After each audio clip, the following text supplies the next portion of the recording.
So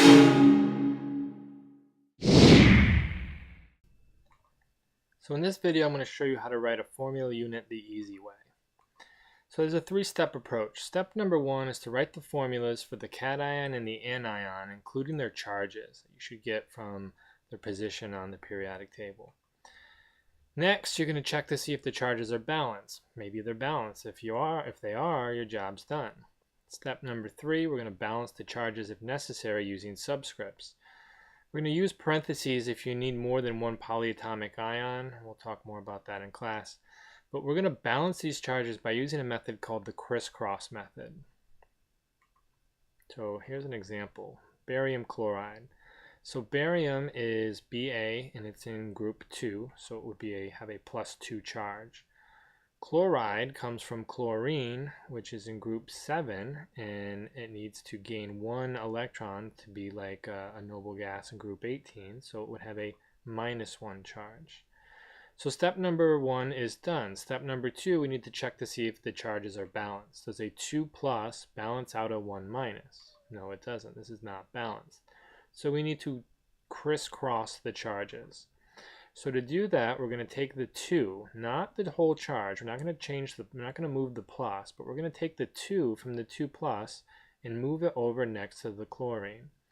Now really the chlorine has a -1 charge, or 1- charge. You don't ever need to cross a 1 because that won't change anything. If this is a 1 here and I bring it over in front of this barium, I'm kind of saying the same thing. By writing the symbol Ba, we're assuming you have 1 barium. Putting a 1 here would do nothing, so don't do it. So now I have 1 2+ and 2 -1s, which is balanced, of course. So this formula unit is done. Barium chloride is BaCl2. Next example, we have sodium sulfide. So sodium is in group 1, the symbol is Na, so it will have a +1 charge. Sulfide comes from sulfur, it's in group 16. It would need to gain 2 electrons to be like a noble gas, so it would have a 2- charge. A +1 does not balance out a 2-. Now you could do this logically. You could say, well, how many +1s would I need to balance out a 2-? Of course you need 2. Or you could just do the crisscross method like I showed you. Cross this 2 over to the sodium side, and now 2 +1s balances out 1 - 2. Here's another one, aluminum fluoride. Aluminum is in group 13, so it will have a 3+ charge. Fluorine is in group 7, so it would have a 1- charge.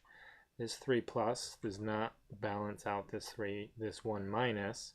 So again, we're going to crisscross. Bring the 3 over to the fluorine side, and no need to cross a 1. So the formula unit would just be AlF3. Now balanced. Okay, next is aluminum oxide. So aluminum again is in group 13 with a 3+ charge. Oxygen is in group 6 with a 2- charge. So 1 3+ does not balance out 1 2-, so we need to crisscross once again.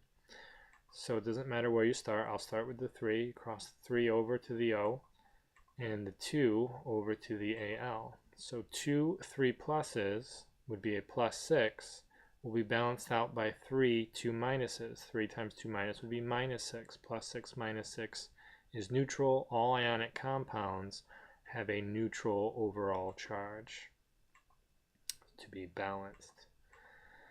Okay, magnesium oxide. Magnesium is a 2+ charge because it's in group 2. Oxygen is a 2- charge because it's in group 6. So step number 2, see if they're balanced. Does 1 2+ balance out 1 2-? It does. So there's no need to crisscross. Actually, it would be wrong if you crisscrossed. This is balanced, so that's the lowest whole number ratio of the ions that would come together to make magnesium oxide. So the formula would be MgO.